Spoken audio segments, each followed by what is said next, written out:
మహానటి సావిత్రి జీవిత చరిత్ర ఆధారంగా నాగ్ అశ్విన్ ఒక సినిమాను ప్లాన్ చేస్తున్నాడు.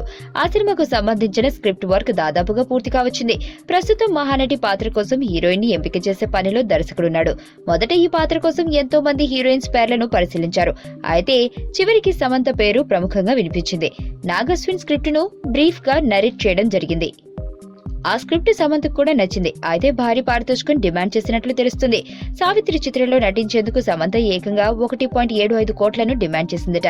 దాంతో అంత పారితోషికం ఇచ్చేందుకు నిర్మాత అశ్విన్ దత్ ఆసక్తి చూపించలేదు. తక్కువ బడ్జెట్ తో సినిమాను చేయాలని భావించిన అశ్విని దత్ ఈ సినిమా కోసం కీర్తి సురేష్ ను ఎంపిక చేసుకోవాలని నిర్ణయించుకున్నాడు. కీర్తి సురేష్ కు 80 లక్షల పారితోషికం ఇచ్చేందుకు ఒప్పందం కుదుర్చుకున్నాడు.